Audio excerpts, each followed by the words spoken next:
Cestovanie autobusom nie je vôbec cudzie ani Petrovi Sklárovi alias známemu Mavstorákovi Alinovi Krasňanskému. Aby nie, tento rodák z Modry so zamatovým dabingovým hlasom totiž býval a dodnes býva v Šenkviciach a tak sa regionálnymi spojmi autobusovými do hlavného mesta už čosi nacestoval. Moji synovia obidvaja sa denne dopravujú do školy aj zo školy autobusom práve takýmto regionálnym.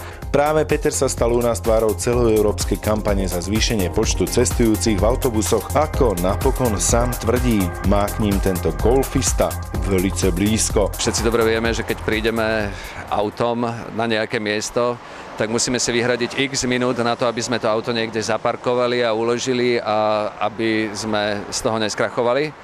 A toto vlastne pri tých autobusoch odpadáva. No a takto vyzerá názorný príklad toho, ako cestovanie autobusom pomáha pri odľahčení dopravy a napokon aj pri šetrení peňazí. Všetci máme doma autička a radi sa na nich vozíme, možno niektorí aj dve, ale treba si uvedomiť, že toto nie je úplne cesta do budúcnosti.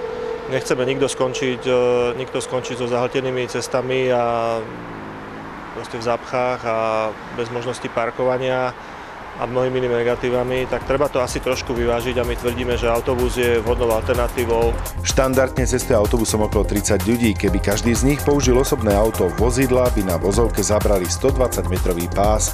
Autobus pritom meria len metrov 12, nehovoriac o splodinách, ktoré takéto množstvo aut vyprodukuje. Dnes už aj tej regionálnej prímestskej doprave ponúkame autobusy, ktoré štandardne používajú klimatizáciu.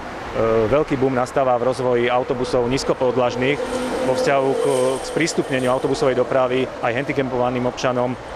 Bežné začína byť vybavenie autobusy Wi-Fi pripojením, to znamená, môžem využiť svoj čas v autobuse na to, aby som si pripravil veci do práce alebo naučil sa do školy. Cieľom kampane je predstaviť autobusovú dopravu ako alternatívu k železničnej doprave, ako alternatívu k individuálnej doprave a podotknúť alebo zvýrazniť jej nesporné výhody, ktoré autobusová doprava má.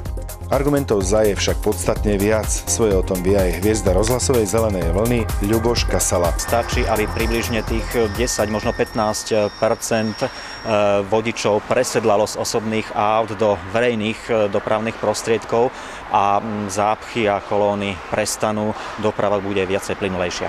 V emisii výfukových splodín sme dneska mnohonásobne inde, ako sme boli pred 20 rokmi. Za využívanie autobusovej dopravy hovorí aj bezpečnosť. V prípade vodičov autobusov ide zväčša o ostrieľaných profesionálov, ktorí vďaka novej legislatíve musia prechádzať dôkladnými školeniami a tak sa vraj šance na ich pochybenie na rozdiel od tzv. Sviatočných šoférov výrazne znižujú. Napokon dostať sa do cieľa bez nehody je asi želaním nejedného z nás.